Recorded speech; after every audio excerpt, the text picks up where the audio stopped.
anything that's full.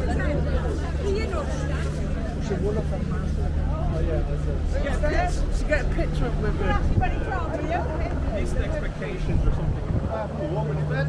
You're far.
actually haven't introduced myself yet. I'm Can I help you? Raza. Raza. Nice to meet you. I'm just listening. Oh yeah, no, you're a perfect commission. Okay, so why is it that you're here today? I'm here because I want the genocide that's taking place in Gaza to stop. I want the powers that be, whether it's whichever party that you're a part of, whatever, all of those people to actually come out and say openly and clearly that they want the killings, the murder, the genocide to actually stop in Gaza. It is completely unacceptable that this is still going on, and we're seeing the shocking images that are coming through, and these heartless people still don't seem to be able to have the humanity in them to actually be able to say that this must stop, and to be able to say it unequivocally. And so it's just about keeping that pressure up, and it needs to be kept up as we go through. That's quite powerful. So the main reason that you're protesting here today, I'm sure, of course, you would be protesting anyway, even if the UK government was condemning Israel. But actually, it's as simple as recognising the genocide, not even necessarily.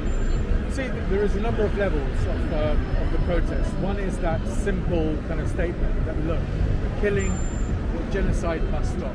Then there are other things, because what we've got is it didn't start on 7th of October. It's been going on for 75 years. Dr. Gabor Mate, a Holocaust survivor, said this is the longest ethnic cleansing operation of the 20th and 21st century that has ever been going on. So we're talking about something that is very, very kind of serious, deeply embedded in terms of the genocidal makeup of the settler colonial kind of mindset that comes from the Western governments and so on, that is continuing till now and is being implemented by the Zionist entity. So we've got a lot of those issues. So I want people also to actually be boycotting the companies that support Israel, because that too is completely unacceptable. And the other thing that is also being done by people like Piers Morgan, for example, and others who are in the public limelight, who are coming on and trying to delegitimize in the way that they're questioning people and so on, the concept of armed resistance. And we need to be very, very clear about this, that occupied people anywhere under international law have the right to armed resistance. There is nothing that can be taken away, and there is absolutely no reason why any Palestinian should be excluded from that right of armed resistance, to make sure that this is something that is classified as a legitimate right to freedom. People, so that's also another thing that needs to be kept in our narratives, in the conversations that we're having, and so on and so forth. So would you say the demonization of Hamas as and of course the horrific acts on October 7th have played into like demonizing Palestinian resistance as a whole, or do you think there needs to be a separation between Hamas and Palestinians, or do you think there needs to be, do you know what I mean, like a separation, or do you think there needs to be an understanding that Hamas are a resistance group? What? I think that conversation about, because under UK law, Hamas is a proscribed organisation, so showing any support whatsoever for a group like that is going to put you behind bars, right? Having said that, what we also need to recognise is that Hamas was, we talk about freedoms, we talk about democracy, we talk about all of those things when those get the results that the Western governments and the Western establishment want, and then democracy is good.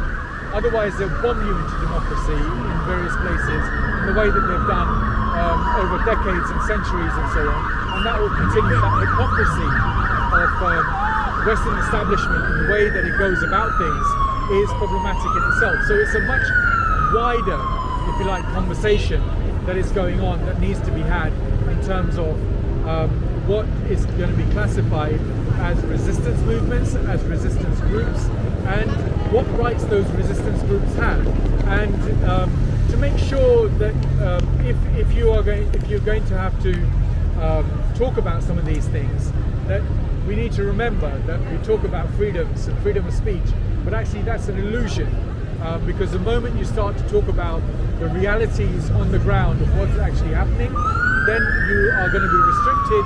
The the spaces that you're going to occupy in terms of being able to talk about the idea of resistance, or to be able to talk about what people's rights are, becomes very, very becomes a problem, because they'll be targeted for their jobs, they'll be targeted as students, they'll be targeted as pupils, they'll be targeted as university lecturers, and they'll be targeted because they're willing to stand up and say, look, what is happening to the Palestinian people is unacceptable. It's a genocide. It's the longest ethnic cleansing operation that's been going on in the 20th, 21st century, and you're going to be targeted for that. And so those people are going to be paying a price, and they are trying to make sure that they target them. I mean, right at the start of this, one of the things that we saw Suella Braverman try to do was delegitimize the Palestinian flag, right? And she tried to delegitimize the language of resistance that the people on the streets of Britain were actually using for decades, like from the river to the sea, Palestine will be free. For example, you see quite, there's one particular chant of Israel is a terrorist state, which I think I actually, I've gone on marches before, and on the first march that I went on, I didn't join in on that particular march because I thought it could be problematic, or it could be perceived as problematic, until I realised that it originates from a chant saying America is a terrorist state. And once you contextualise the chant in the origins of it, you can kind of almost see how it's been flipped over specifically for this movement. In terms of understanding Palestinian right to resistance, with the way that Israel is proceeding now, it feels almost as if it would be illogical, or it seems inevitable that they will create more room for people to arm themselves and resist because of how aggressively they're killing Palestinians now. Do you think that there's a danger in what they're doing to drive more people towards Hamas or other resistance groups? Do you think that is a bad or a good thing? See, the concept of armed resistance is not something that started with Hamas or the latest round of groups that have actually come on. There have been armed resistance groups to occupation going back decades, going back centuries, even before this settler colonial idea was developed and implemented on the land of Palestine. Even before that, I mean, you mentioned about the USA. I mean, the USA in itself was founded on this concept of settler colonial mentality and the genocide of the indigenous people. So I think we need to recognize that at its very core, that hatred of people around the world exists and is emanating from the Western world, whether it's Western establishment and Western governments, in the way that they go about demonizing, in the way they go about killing, and the way they go about trying to force people into going in a particular direction against the will of the people. And I think those are things that need to be recognized. So within the concept of armed resistance, is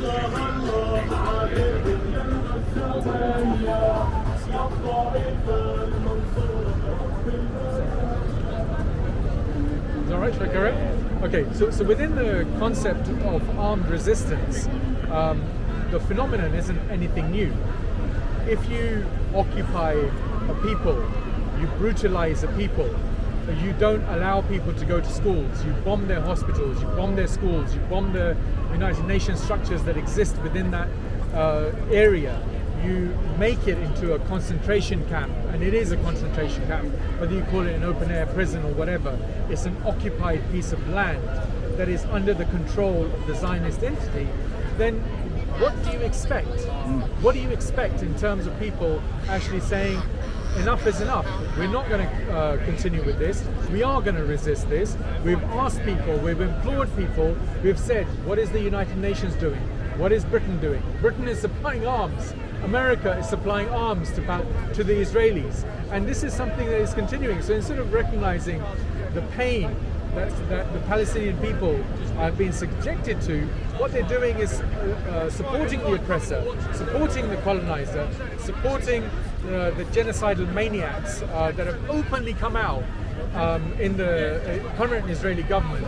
Although again, it's nothing new. You know, I was speaking to someone earlier here, and he said, look, 41 years ago, I was demonstrating outside an arms factory because they were demonstrating against the Sabra and Shatila massacre. And he said what was great at that time was that there was a whole bunch of Jews that came and joined us and said, look, we're against what actually happened and we're against this. So I think the concept of justice, the concept of understanding the pain of others, whether you're Jewish, Muslim, Christian, atheist, whatever, it comes faith, no faith, whatever. There is that innate thing that exists within us. I'm driven by my Islamic ideology to stand up for justice, and that's something that is certainly going to be there. But at the same time, people have been in those movements, and you mentioned about armed resistance, from different backgrounds, in Palestine, different thought processes, but that idea has been saying the same: the liberation of Palestine from the river to the sea. Can I pick you up on, you said you're motivated by your Islamic beliefs to come out and speak out against atrocities like this. In the media, it feels like that is often flipped, and Islam and Islamic groups are demonized as violent or vile. Far-right groups will call out Islamist or chants in the that wouldn't necessarily or shouldn't necessarily be perceived in a certain way, in a way that demonizes Muslims in general. What would you say to that, and how would you respond if your view on it is so different as a Muslim who's come here partly because of your religion? So I think part of the narrative that's been put out is about the demonization that has been taking place of Muslims, of Islam, by, so if we're talking about within the UK context, by successive British governments. Whether it was Jack Straw, when he said, I felt uncomfortable by a person wearing a niqab coming into his constituency office to talk to him. So in other words, here was a woman who was coming in to the constituency office to engage with the democratic process, and he asked her to take an item of her clothing off. Okay? Now, and as a result of that, I mean, in the Islamic Human Rights Commission, one of the things that we logged was the hate crimes that were reported to us. And remember, that's going to be a fraction of the amount, because we're a small organization, of what's actually going on, spiked, okay, as a result of those remarks. So here is a person, so we didn't hear the feminist lobby coming out and saying, how dare you ask a woman to what she could or could not wear, right? We didn't hear any of that clamour that usually happens. So there is a Islamic, some anti-Muslim hatred that exists within the political class, within the political establishment, about the way that they go about things. And of course, Boris Johnson and the letterbox and all those kind of Islamophobic tropes that were being said. So it's very much kind of like systematic. So once you've got it systemized, the kind of hatred, the anti-Muslim demonization, and it's part of how the establishment works, then it's something very easy for other people to actually latch onto.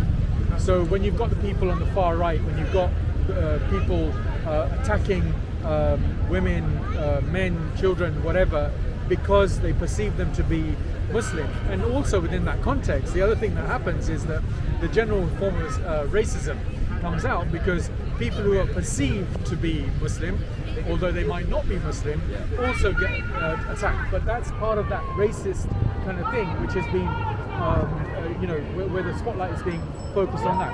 And one of the things that was quite interesting, I mentioned Jack Straw about the Iraq War. That one of the people that was, was thrown out of Labour Party conference because he was shouting against the Iraq War was a Holocaust survivor and he was thrown out of the Labour Party conference because he was against that. And so when you start to go down that route of demonization, then anti-Semitism is something that becomes part of the system, because it was the Labour Party kind of authorities that did something along those lines back in the day when they were speaking about the Iraq war. So it's something that's kind of very much in the system. And for other people, so these people, you know, one of the, for example, ulama, someone who's a religious scholar, actually said that people who are ignorant, the right-wing ignorant people who don't actually know, are also victims. So we shouldn't be targeting them. It's not them that are the problem, it's the system that's the problem. And those have got caught up in the divide and rule, in the narratives of the racist establishment, and they've taken on some of those narratives in that way. So we should be, so I'm not talking about the likes of Tommy Robinson, for example, but I'm talking about the people right who just get caught up in the rhetoric. And I reach out to those people that actually we are both victims of a racist system that is perpetuating colonialism, and we need to rise up and fight against that, because the enemy is common. I want to pick you up on that. You've half answered my question, but the other half is about the reason that you come here is the passion that you said is motivated by the love that you feel, or the connection that you feel to other people in general because of your Islamic faith. So could you talk about how Islam, from your perspective, is actually very different to how it's perceived? So I think one of the things that we do, and it's there, you know, in terms of the 2 billion Muslims that exist around the world, the reality of the individual interactions that take place on a day-to-day basis between ordinary people from faiths, no faiths, coming from different faiths, and being able to interact with each other, and so on. And you saw that on the marches, that people were coming from a diverse range of backgrounds and being able to stand together, Jewish, Muslim, people who are liberal, secular, whatever, saying that we can stand together. So this idea of marginalization, of the divide and rule that actually takes place, is part of the thing that's being forced on us, in a sense, through the institutions of the establishment. So while they will talk about diversity and inclusion and so on and so forth, the rhetoric and what actually happens is something that's quite different. But when you look at how people get on with each other, you know, you just have to, if you spin your camera around, you'll see a whole bunch of people that are standing here from different places, from different groups and so on, and we're interacting, you know, and it's great to see. You know, I was speaking to someone who came up from Tunbridge Wells, for example, and he's the one that told me about 41 years ago, when I wasn't even an activist, or still in school, and he was talking about how he stood up against the Sabra and Shatila massacre, you know, and so we've got people who are, you know, who have that common sense of common decency, common feeling the pain of the other. Solidarity, absolutely. And you know, it's something that we need to understand. So that of course there are going to be difference in ideology. You know, you and I will differ in terms of the thing that drives you to come here and the thing that drives me to come here. But there are going to be commonalities that we can work on, that we can work to, that we are with, right? We have that deep instinct, and I think we need to, when we talk about living with those differences, it's about that respect that we can have for each other and respect that difference that we have with amongst each other on that. I think if that's okay with you, yeah, that did answer my question. We can end that there. Thank you very much. Very What's your name again? Billy. Billy. And you Raza. Raza. Take care. Thank you.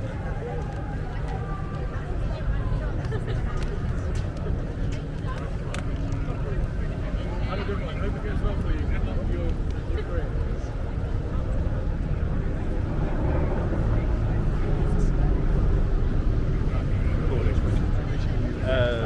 Channel on YouTube, AZX, I've covered, it'll be up there a few days. I'm not that good, but I've tried to come to all of them, but I haven't been to everyone. What's your name? Stu. Yeah, nice to meet you. Take care.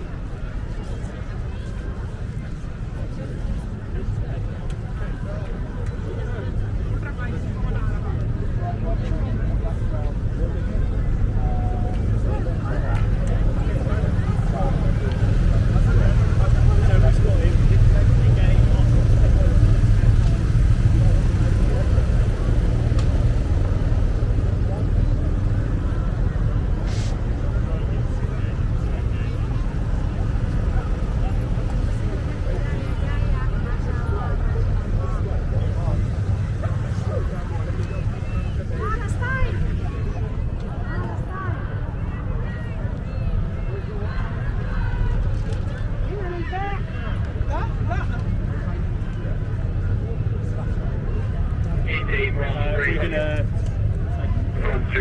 a tiny little camera on the end of it. That's really good, that.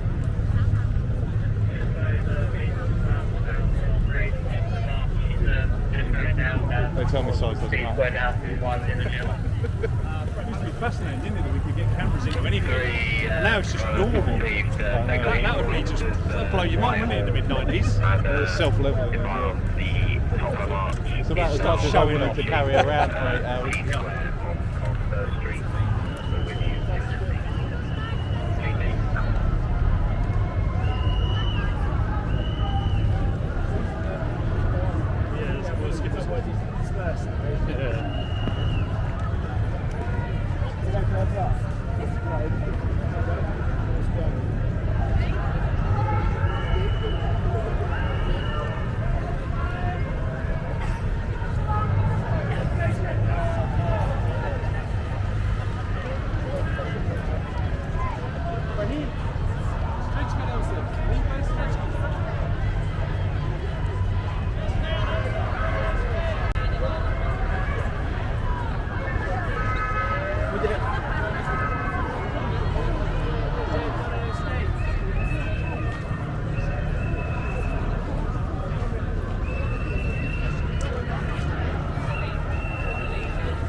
Caffè nero, no?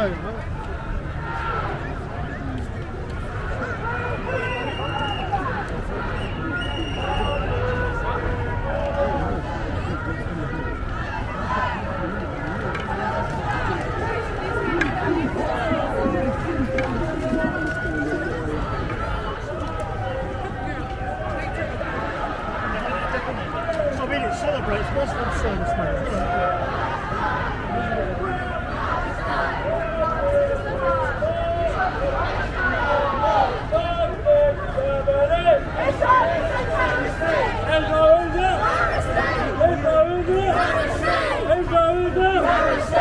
Stop bombing Israel! Stop bombing Gaza! Stop bombing Gaza! Stop bombing Gaza! Be free! Palestine will be free! Palestine will be free! Palestine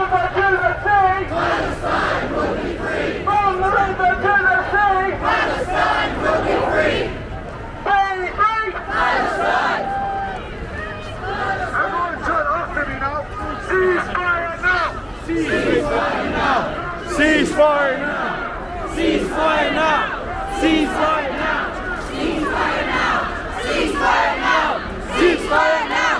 Ceasefire now! Ceasefire now!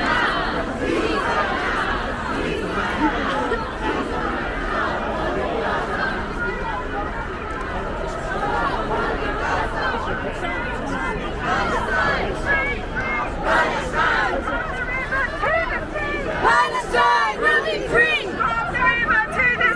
Palestine will be free!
Palestine!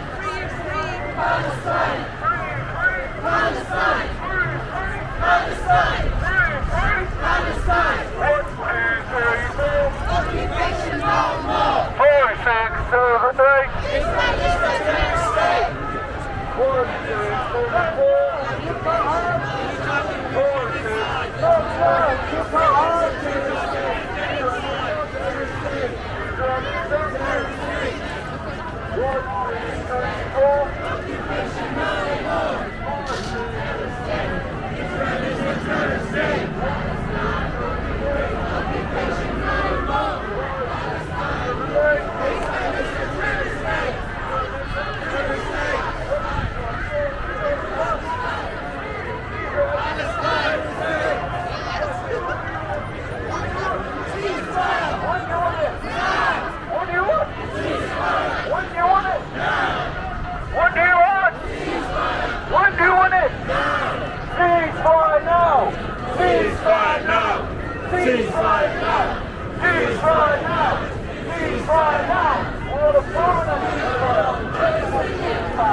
3, 3!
Israel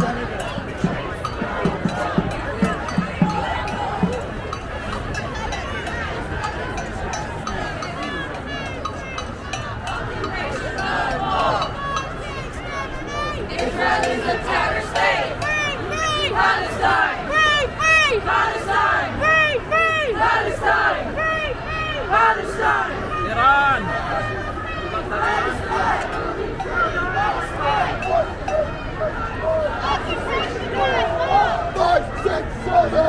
Israel is a terrorist state.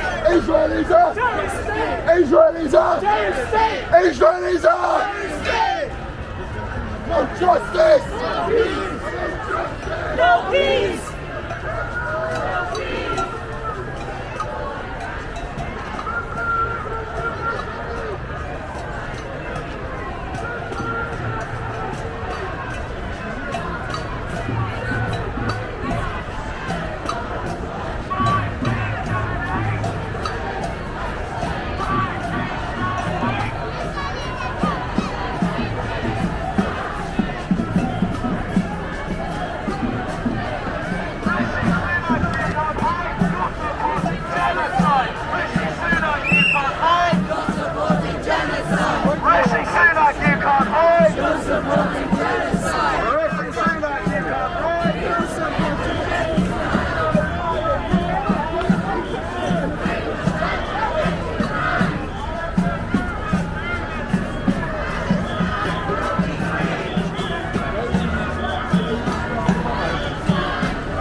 Stop bombing Gaza!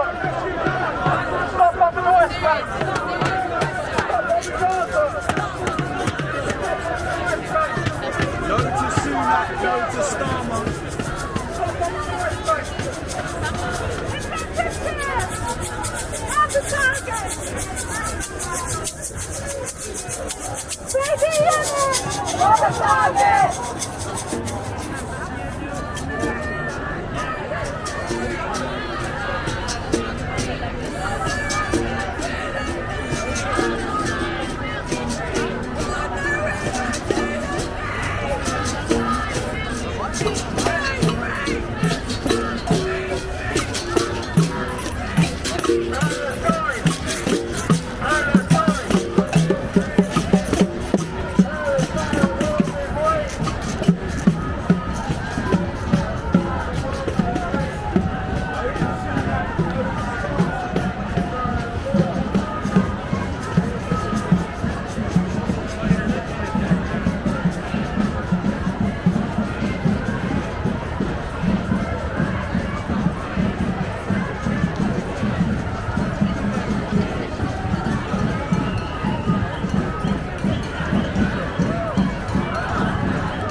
targeted by Brussels. Leading street.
exposing them to the risk of infections, disease, famine, and thirst.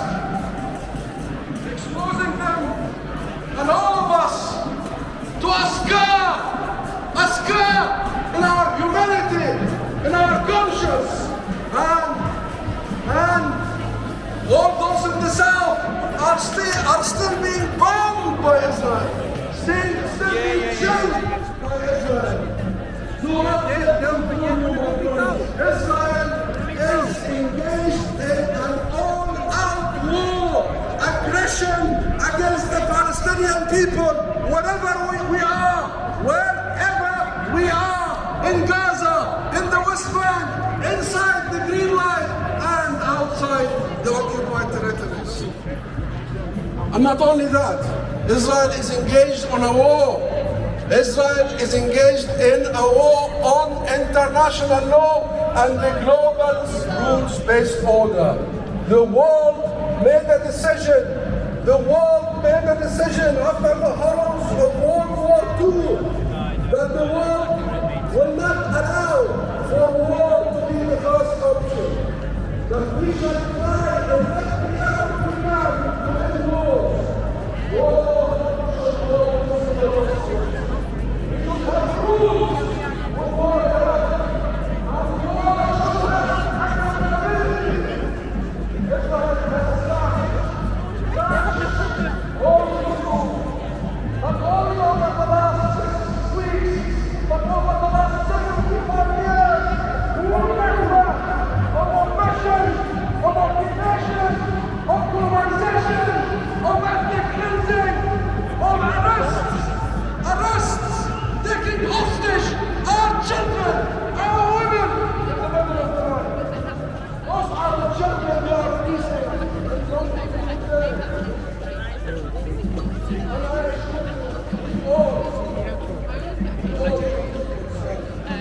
We all should be concerned.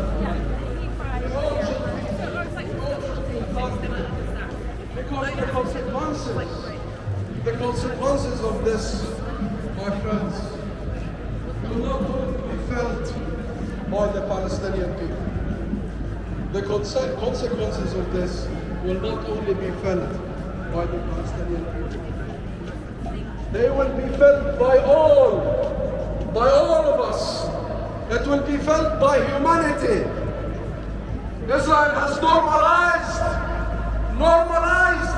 mass killing. It has normalized mass destruction of hospitals, of schools, of playgrounds, of churches, of mosques. And it is trying to normalize again ethnic cleansing. This must not happen, because if the world allows it to happen, then it will, my friends, happen again and again, and not just in Palestine. We must stop this. We must stop this. We can still pull back from this brink. We can still save our humanity. We can still save our souls. We can still save our values. And yes, we can. And yes, you can.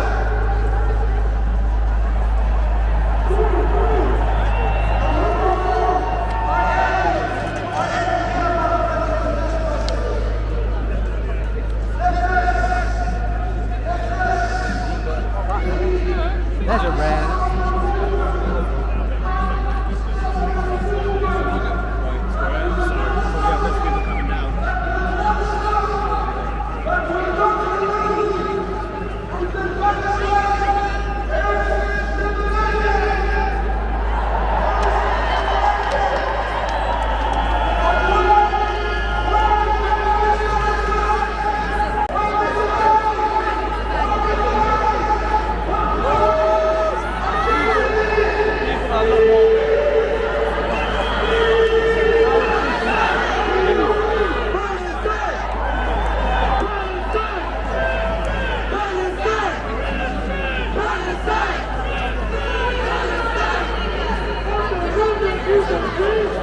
UN Secretary General said, the world is witnessing a killing of civilians that is unparalleled and unprecedented in recent memory.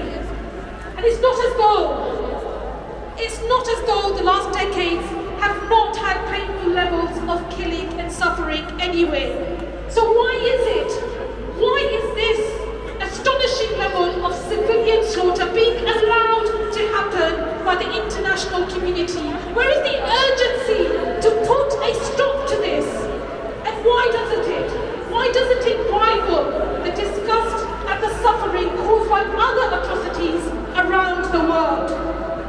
We know why. We know it's because UK and US foreign policy interests means that there is barely a pretense that Palestinian lives matter. Because for Western powers, let's be real, for Western powers there appears to be no limit how many Gaza children can meet violent ends. This brazen disregard for innocent life will not be forgotten. And complicity in crimes against humanity will not be forgiven. And whatever the political establishment and mainstream media do to try and justify what can never ever be justified, our sense of humanity knows that all lives should be valued and cherished equally.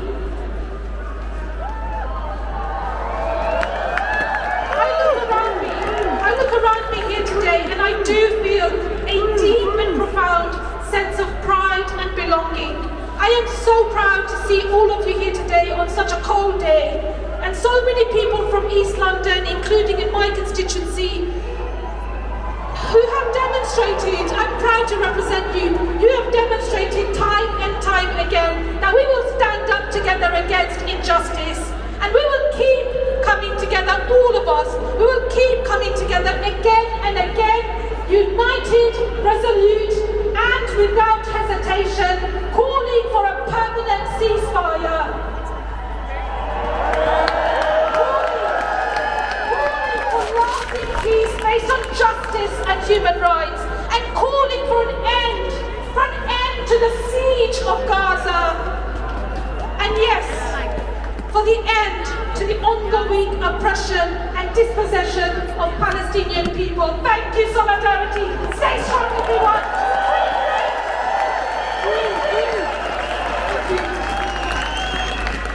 Give it up for Oksana.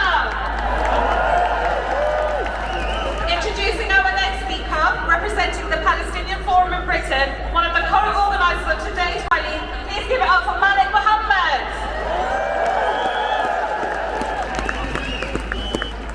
Thank you. On behalf of the Palestinian Forum in Britain, we thank you again. Thank you for the love. Thank you for the support. Thank you for the solidarity. I am sure your call has reached the families in Gaza.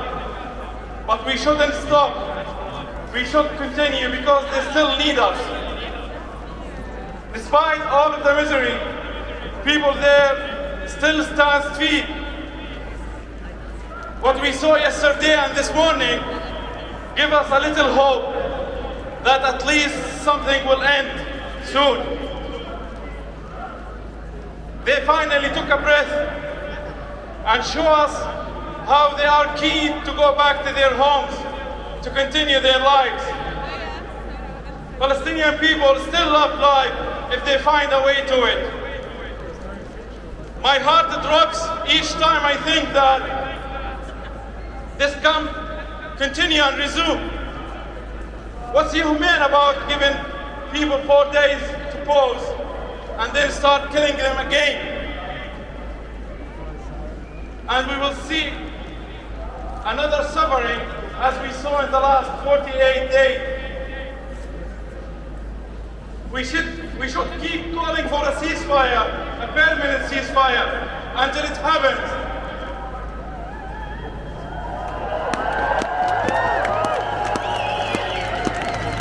Ceasefire now! Ceasefire now! Ceasefire now! Ceasefire now!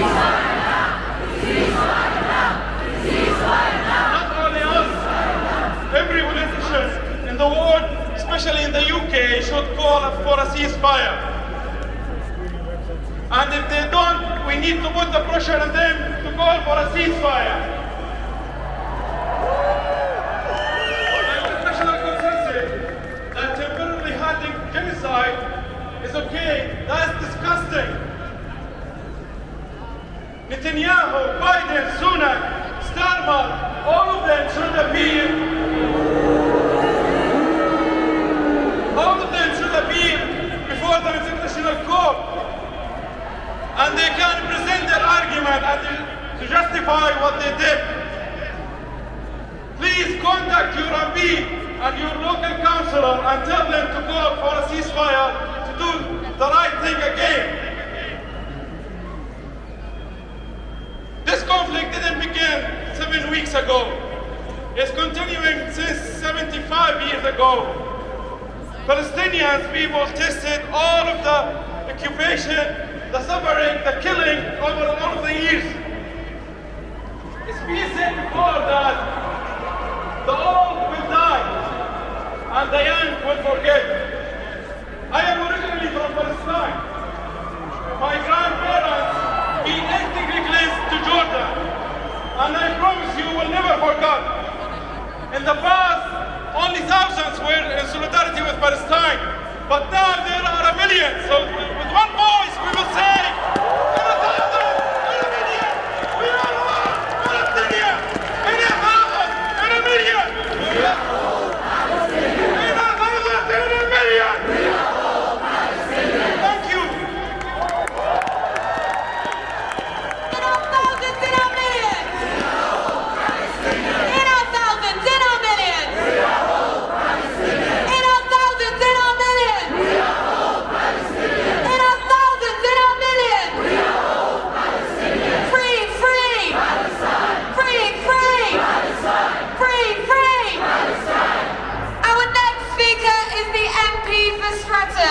Please make some noise for Bill Ribera-Roddy.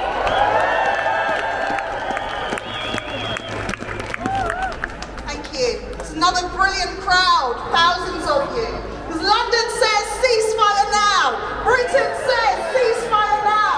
The world says ceasefire now. Ceasefire now. Ceasefire now. Ceasefire now. Ceasefire now. And you know what? Now.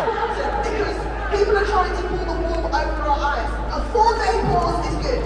The release of Israeli hostages and Palestinian prisoners is good, but it's not enough.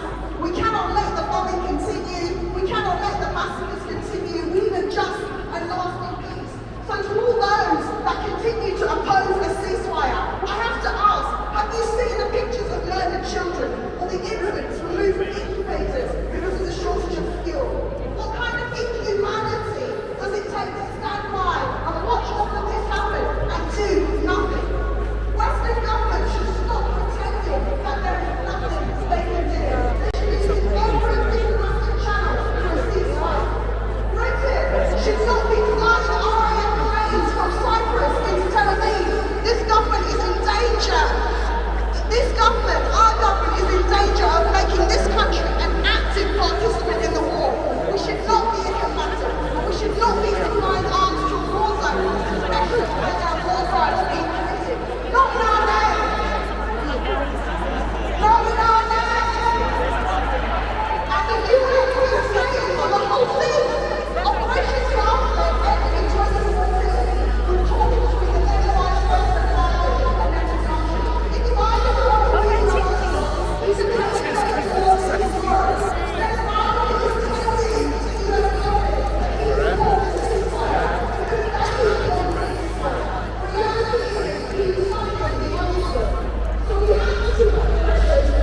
Assalamu alaikum. We want a ceasefire, not a pause. What do we want? Ceasefire now! Ceasefire now! Ceasefire now! We want an end to the 16-year siege of Gaza. We want an end to the 56 years of occupation. And we want a right of the refugees to return back to their homes. Israel, in the past 7 weeks, have been killing 10 Palestinians every day. Israel has killed over 15,000 people, 6,000 of them children. There are, at this moment, thousands of people buried under the rubble of Israeli bombs in Gaza. Palestinians have been living under Israel terror for the past 75 years. Palestinians for the past 75 years have had to endure being taken as hostages and assassinations. Palestinians for the past 75 years have had to endure blood theft and house demolitions. Palestinians for the past 75 years have had to endure racism, apartheid, collective punishment. Palestinians for the past 75 years have had to endure bombardments, ethnic cleansing of many of their towns, and genocide. Israel has always claimed it has a right to self-defense. An occupier has no right to self-defense. Israel is a racist, colonialist occupier claim self-defense as legal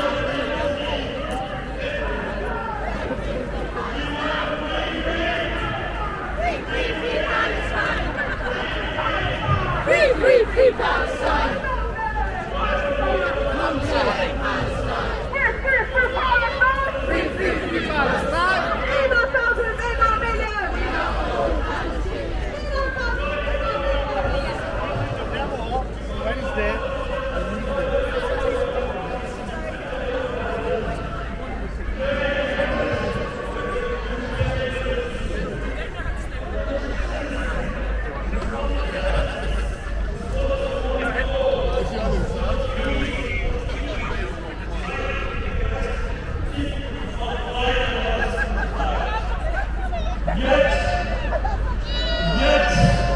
in our country, in Britain, on the other hand, a person who supports Israel can go to Israel, pick up a gun, kill a Palestinian, and nothing happens to that. This Israeli apartheid policy is being imported by our government in Britain. That means we have a long road to walk, my friends. A road where we have to stop the genocide of the Palestinians by the Israeli, but also to stop the apartheid system that is emerging in Britain, so that we all have equal rights in this country. My friends, we are in the majority, and we will win in Palestine, and we will win for our rights in Britain. And we say, free, free! Free, free! Free, free! Thank you very much. Free, free! Free, free! Free, free! Free, free! Free, free! Free, free! Our next speaker is a Palestinian poet and human rights activist.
Badr Abu Habib, less than 1 year old. Nadine Al-Batinji, less than 1 year old. May Abdel Hadi, 17 years old. Bayan Abu Shamle, 17 years old. Bakr Al-Nibs, 17 years old. Dina Qzeh, 17 years old. Mahmoud Uthman Talib, 17 years old. Majd Zumlut, 12 years old. Muhammad Abu Hadi, 12 years old. Salih Al-Quran, 11 years old. Layat Khaled, 11 years old. Aya Abu Da, 10 years old. Muhammad Shalom, 3 years old. Ali Tayyib, 3 years old. Muhammad Jawad, 3 years old.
Washington and in Berlin and elsewhere been propping up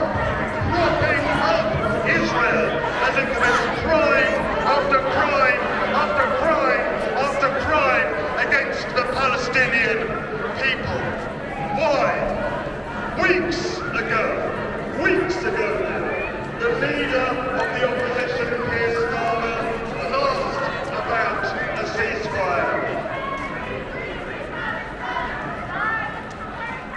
He was asked about the ceasefire. What did he say?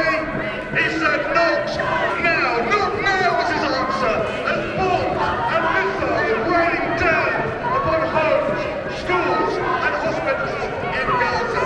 Not now was his answer, as record numbers were killed by Israeli forces in the West Bank. He was not alone. He was not the only person to publicly announce his complicity with Israel's actions and their crimes against the Palestinian people. In fact, the whole of Britain's war machine, from arms manufacturers, the military itself, and the politicians who direct or support it, all of them are complicit. Every single one of them.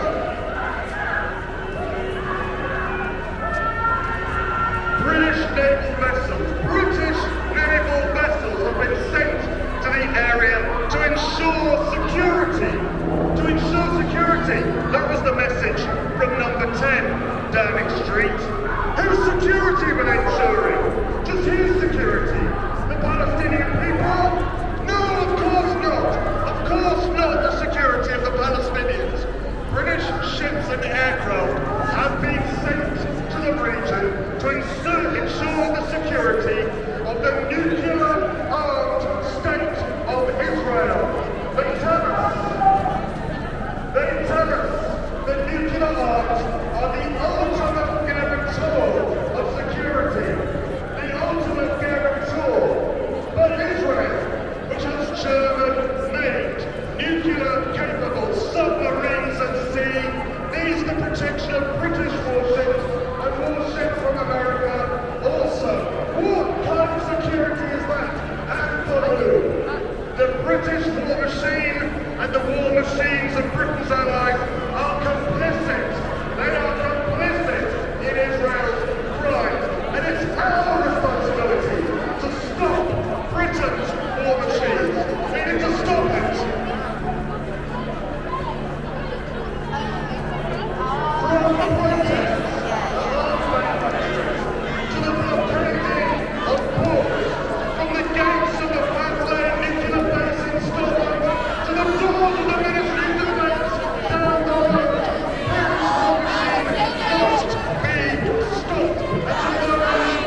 Turkey welcomes the temporary truce which began yesterday, a truce which is allowing the return of hostages and political prisoners, many of whom have been held under administrative detention.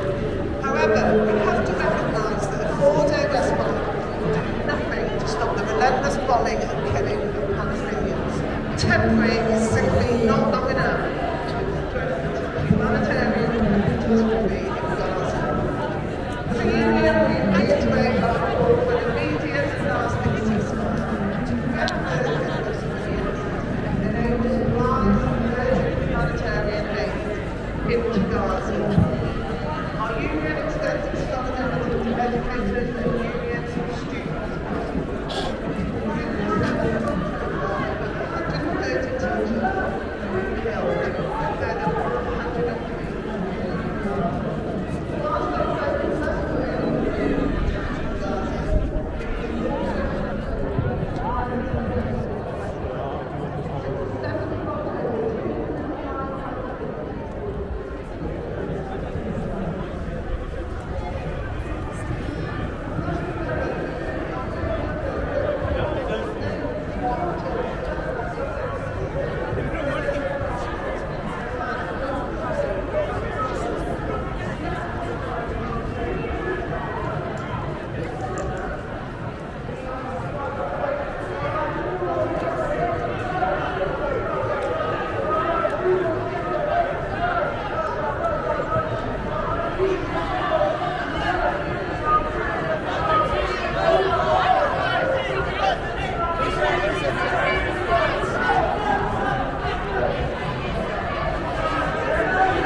Are you by the...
Yeah, just a Saudi flag. Everyone's confirmed it. We've all seen it.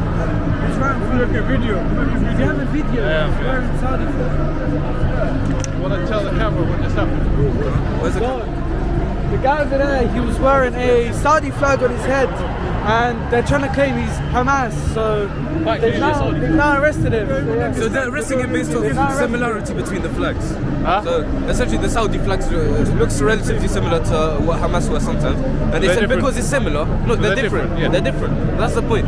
Even if it was the same thing that they want, it is the Saudi flag. It is the Saudi flag. And they searched it up, they saw that it was the Saudi flag, but they quickly put away the phone and they got a specialized officer in orange to see whether it is or isn't the Hamas. Obviously this trained officer isn't trained. He goes there, he sees Arabic writings, alright, they're Hamas. He's not very smart. Let us stand here. No, just leave, please, yeah. No, he has been arrested. People are standing here.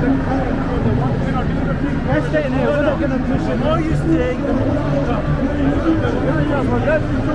Let them come see what's going on. He's asking me if I speak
You know, he hasn't done anything wrong. All he was doing, he was just representing Palestine.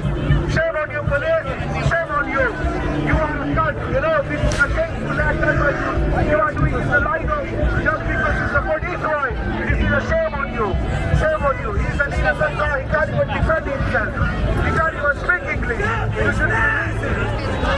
Shame on you. Shame on you. He can't even represent himself.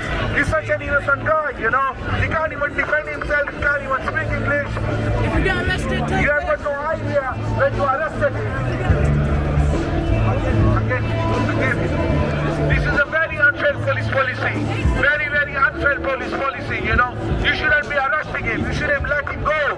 Let him go. Let him go. He doesn't even know. He can't even speak English. I know. I spoke to him. He can't even defend himself, you know. Why did you arrest him?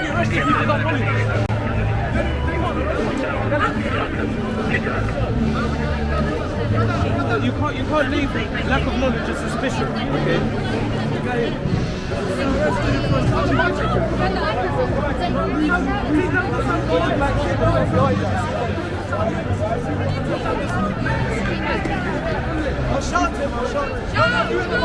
Shame on you, police. Shame on you. Shame on you. You know, he can't even defend himself. He can't even speak for himself. This man! It's such a shame. He can't be It's such a shame. He can't be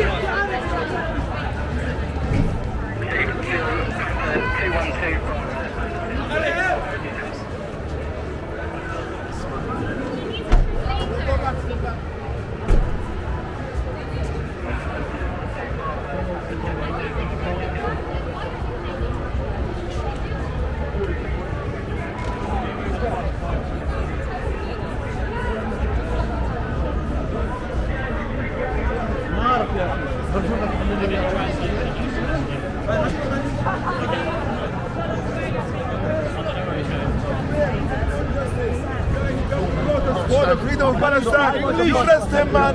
You arrest him. Okay, let him speak. What I was going to say, we've been made aware that We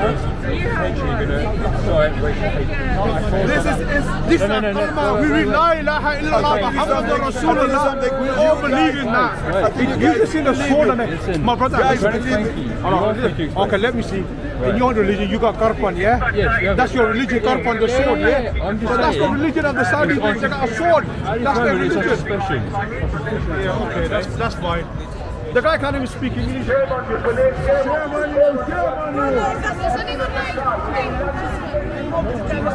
information on how to contact assistance. You are arresting him. You don't even know why you're arresting him, you know? Yeah, I recorded. Yes, you arrested him. You and your colleague, and there was another officer. You all three arrested him, you know? He was there as well. You are the three officers. You all arrested him, you know? You don't even know why you arrest him. This is a shame on you. You shouldn't be arresting a person. You can't even know why you're arresting him for. He can't even defend himself. He can't even speak English, you know? Such a shame on you. Shame on you, officer. US was on because of Al-Muslim. The guy, he put a sign of Muslim. Yeah, La ilaha illallah Muhammad Rasulullah. You should train your officer before you ask them to come to duty. We're going to defend him. You know, in a peaceful way. No, it's not my idea. You know, like I recorded everything. Yeah, that's fine. Can you send it into our email address? Yeah. Or tell us, don't send us the video, or tell us you've got it, and then we need it, we'll do it. Because I was the first person to speak to him. Yeah. And he doesn't even know. Huh? Description of what he does. I think he looks like he's from Iraq or somewhere. Because he's speaking very little. Yes. I recorded this police officer, you know, like... There were three initial officers. I spoke to the officer clearly. Officer, he's not harming, he's not aggressive, he's just doing his vape, you know, he was just vaping. And I said, why are you arresting him for? And all three officers, he told me, they don't know, they suspect him. I said, come on, why are you arresting him for? Why don't you come and ask him at least what he's here for, you know? He's wearing a Palestinian flag, okay? And you can clearly see he's wearing a Palestinian flag. As soon as I explained him that this is something representing Hamas or you representing other than anything Palestine, he said, no. I said, take it off then. And he took it off. Even though he took it off, police said, no. Now we have seen you, we are going to arrest you, you know? Come on, this is so unfair. The police have to... The law is the police have to have reasonable suspicion to arrest someone. Yeah. But what will probably happen, and it's no good because obviously he has to go through the trauma and all that. He'll go to the police station, he's hopefully got one of our cars, he'll ring a really, really good solicitor, and it'll get chopped down, basically. I hope. It's really unfair, you know, like, because the police officer, no, like, at least they should train their police officer to read Arabic, to know, like, what people are carrying with them. The police don't know the law. Yeah, exactly, and they're trying to ruling us. Yeah, shame on them. Never think that the police know the law. No, of course not. They are not. I do have videos. Okay. I can't even speak English, right? No, you can't even speak English. As soon as I told him, he just took it off. Yeah. Officer still arrested. It's unfair. It's very unfair. This is so unfair.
come here just to nick people for the sake of nicking people. I understand. Right? I was there, yeah. I was the first person to know him. He was innocent. He was not chanting. He was not doing anything.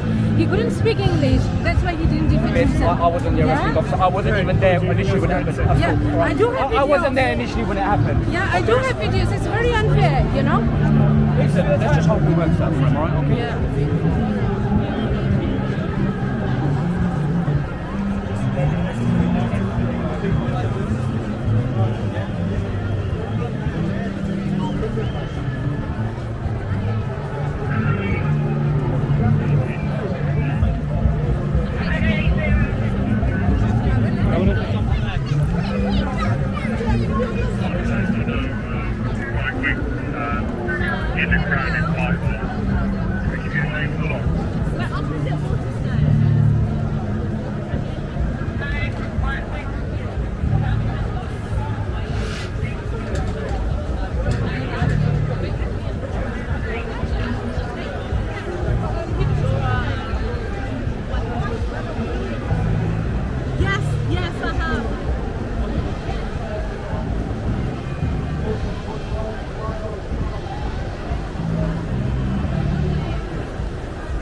Terror, murder, and destruction by an apartheid, racist, occupying state, Israel.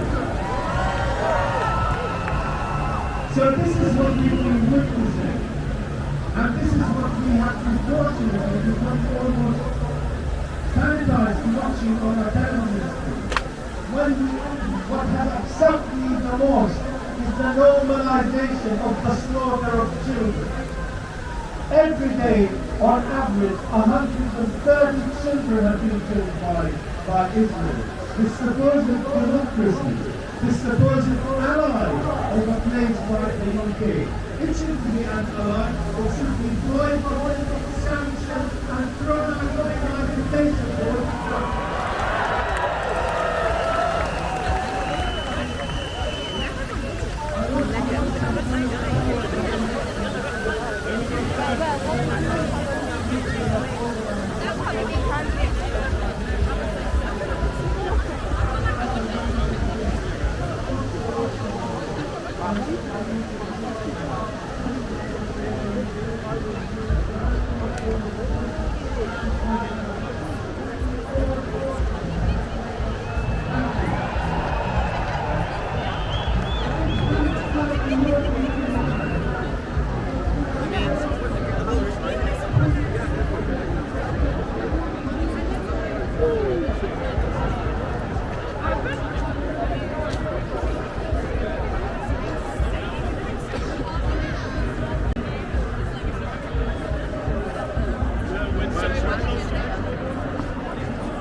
We need the liberation of the entirety of Palestine. Of the West Bank and of the Dakhel of 48. We want the return. We want the right to return. exile in London, in Lebanon, in Jordan, in Syria, in Egypt, everywhere in the world, they have the right to return. 39 liberated prisoners is a massive win. Israel treats our prisoners like they are criminals. They are the freest amongst us. They are the most honorable amongst us. They are at the sharpest edge of Zionist violence. It is where the experiments in governance, in violence happen on the prisoners, and then it's externalized to the entirety of Palestinian society in the West Bank and in Gaza. The 39 liberated prisoners is just a glimpse of the many more victories that will surely come for the people of Palestine that have made all the masks fall. I have seen people organizing around labor, around student justice, around everything because of what's happening in Palestine. Free, free! Palestine! Free, free! Palestine! Free, free! Palestine! Free, free! Palestine! Free the people, free them all! Free the people, free them all! Break the chains and let them fall! Break the chains and let them fall! Free the people, free them all! Free the people, free them all! Break the chains and let them fall! Break the chains and let them fall! Break the chains and let them fall! Break the chains and let them fall! We will never, ever, ever leave Gaza behind. Yes! But we also are indebted to them. We're indebted to them because Palestine is now a global issue because of the steadfastness of Gaza. That is why the Zionist entity attacks so viciously, because they have lost. They have lost and they have failed to break the political unity of our people across the West Bank, across Gaza, across the internal lands of historic Palestine, across the camps, across the diaspora, the far diaspora, the near diaspora. We are united and they are divided, and they will lose and we will win. Israel will fight back. Resist, come back. Israel will fight back. Resist, come back. Israel, we will fight back. Resist, come back. Israel, we will fight back. Resist, come back. Israel, we will fight back. What? Resist, come back. Israel, we will fight back. Resist, come back. Israel, we will fight back. Resist, come back. Israel, we will fight back. Resist. Come on, guys. Bishop August Square, we've got to keep marching. YouTube. I wish I was doing it. Well, I don't know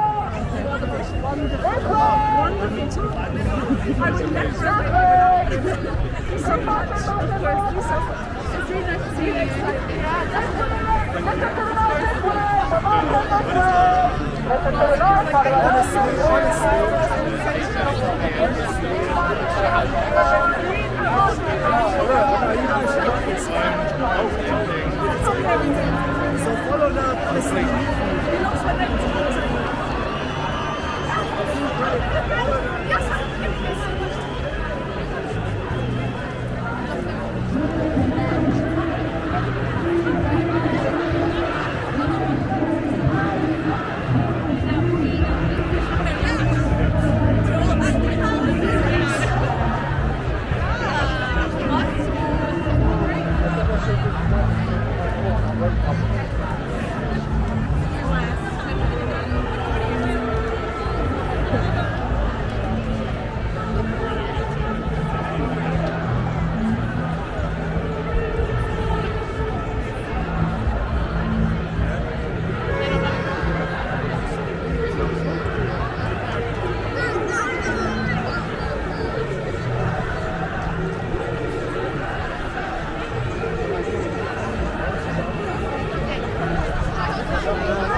Palestinians!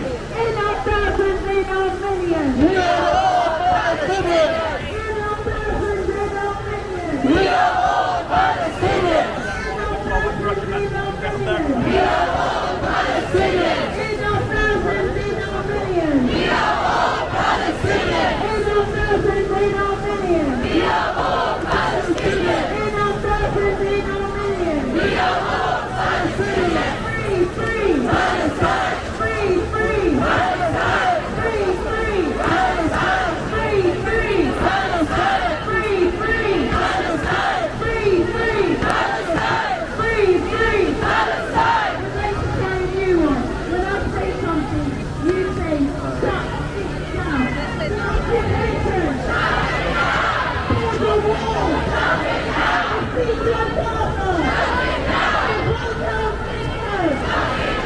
The occupation. The border wall. The siege of Gaza. The hold-on system. The occupation. The border wall. The siege of Gaza. The hold-on system. The occupation. The border wall. The siege on Gaza. The hold-on system. Make some noise.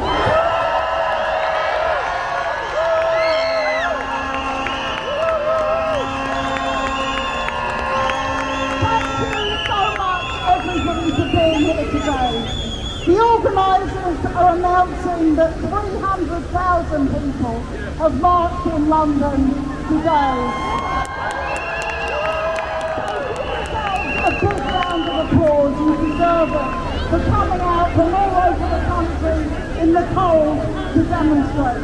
And what we're saying is, next weekend we'll be having local demonstrations again. So do everything in your location to build in the way that you can. And what we see, you heard from the cultural workers who are walking out on the paraphrase in London.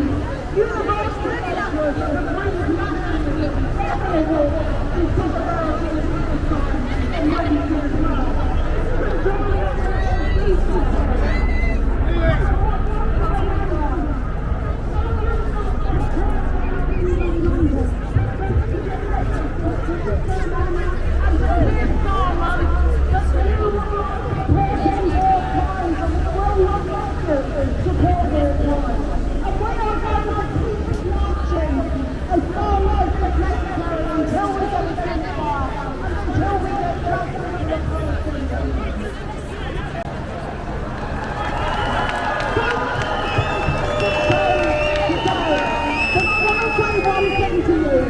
When you go home, go in groups, go collectively, don't let yourself get open to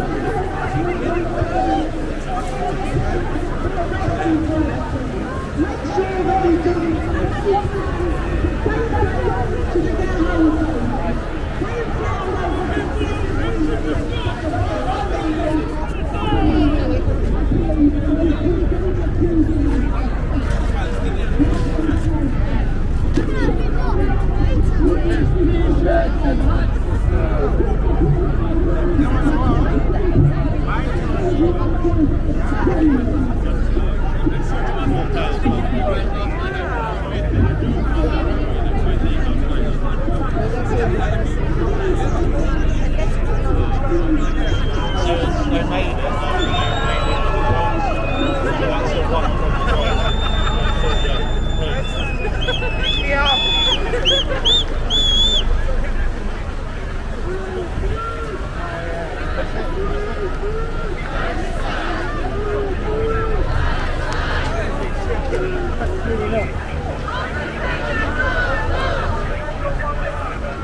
Götün başına ayrılmıyor zaten.